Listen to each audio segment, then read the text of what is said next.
is good, y'all? Welcome back to Chris and Ralph Productions. As always, I am Chris, and tonight is a very special night because it is October 1st, the best time of the year.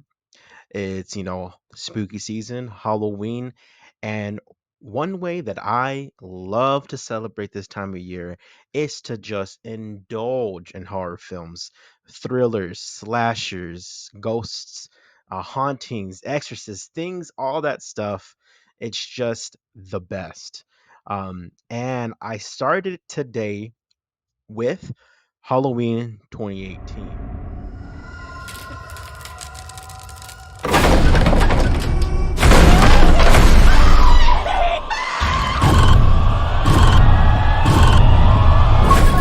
Sort of like the sequel, sort of reboot, revamp of the franchise. So, what I'm gonna be doing for the month of October, and what Ralph and I are gonna be doing, is every day, yes, every day. So subscribe. We're gonna be recommending some type of horror film, thriller, slasher, some that is very popular, did very well for people, and some that would be considered, film, like a film house indie type of stuff, not very well known. But I wanted to start off with one of my favorite horror films of the last, what I want to say, 5, 6, 7 years. That's Halloween. So, the Halloween franchise, it's synonymous for being the Halloween premiere movie, because of the name Halloween, and all of the killings take place during Halloween. So this franchise started back in the 70s with Jamie Lee Curtis, and it came back with the Blumhouse in 2018.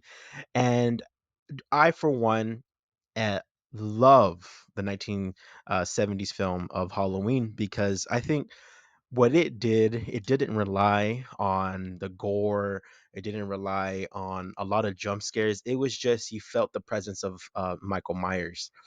And with this modern take on it, you had to lean into more of some of the gore, some of the slashes, some of the homicidal tendencies that Michael Myers possesses. Um, so I just wanted to just dive into this film that I just saw again today, and some things that I really love, and why you should give it a watch for the month of Halloween. So let's start off with our main character, and that is Laurie, played by Jamie Lee Curtis. So this film takes place right when the first one happened. Not, excuse me, not right when. Apologies. 40 years. I'm tripping. 40 years later. So it does play a little bit of the nostalgia of like that Halloween feel of, sort of, how do I can describe it? Halloween music like in the 60s with the Monster Mash and all that. It just has this feeling of spooky season, universal monsters. So I feel like this movie possesses it to a certain degree, and then obviously it leans majorly into the modern take of slasher movies. Laurie, I feel like she is a character that is definitely, how can I say it, damaged because of the events that had taken place from the first Halloween movie. The story follows her whenever she's basically excluded herself from society, and she is just coming to terms that the main premise of this story, the 2018 version, is that Michael Myers is being transported from one mental institution to another. And that is sort of like uh the jumping off point onto why would he come back after all these years. Yes, over the last few decades, we've gotten so many types of Halloween movies, but I really enjoy this one compared to the others because I feel like it stayed true to the feeling of what Michael Myers does, and that's he kills on Halloween. And let's talk about Michael Myers. I'm not gonna go into spoilers because this is sort of like a recommendation, so I don't want you to know everything that happens. But he kills some people. That's pretty obvious. And his kills compared to the first movie is very much sporadic. I feel like in the first one he had his reason. Well, he doesn't have reasons. The people he chose to kill were sort of like in his path. In this one, he goes out of his way. He goes, he detours from his path to Lori, and he's like, "Let me go into the house and let me just kill that woman just watching TV." I feel like it sort of plays into the Blumhouse feel of the sporadic killings with no reason, to the Blumhouse feeling of, it's a modern day take on this character. So we have to sort of lean into the kill count. And I feel like this movie has a high kill count. It does take a second for it to take off, but once Michael is out there with his mask on, you start to see that count go up and up and up. So I feel like if you're looking for a movie just to see some dope ass kills, I think this one's it. There is one particular kill. It is a high school student. I don't want to say who. It involves a fence. That is probably one of the best kills I've seen in the Halloween franchise. I absolutely love the way that was executed, pun intended. And also, let's go into, Lori and her family. So we meet Lori's granddaughter, Allison, Lori's daughter, Karen, and these three women are the main characters, as well as Michael Myers. I feel like this is a story where you have this family of trauma that has been passed on from generation to generation, and how do you face that? How do you deal with an event that took place for Lori that obviously changed the rest of her life, that changed the way that she carried herself, and then it took effect on her daughter, the way that she raised her, and it took an effect on her granddaughter, Allison. So if you are someone with generational trauma, I feel like this is the movie for you, as well as myself, generational trauma. Not like Halloween stuff, but you know what I mean. Um, and I guess my only gripe with this movie is, look, Michael Myers doesn't give reasons on why he kills. He doesn't.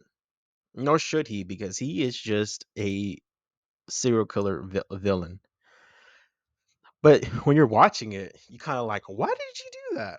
Why did you go in there and do that? They weren't even in your path. Why this? But then as you're watching it, you're like, oh, I'm watching a Halloween movie. It's Michael Myers. There is no reason. There doesn't have to be a reason. And the ending, I really enjoyed. It kind of has mirror images from the first Halloween with, the Laurie in the house with Michael. So it does play in a little bit of nostalgia, but I think it plays well into it. Also, I wanted to get into Haddonfield. Uh, yeah, some of these residents kind of lack some common sense, but that's common in slasher movies. There has to be victims, and sometimes the victims don't make the right decisions, and that leads to their death. And voila.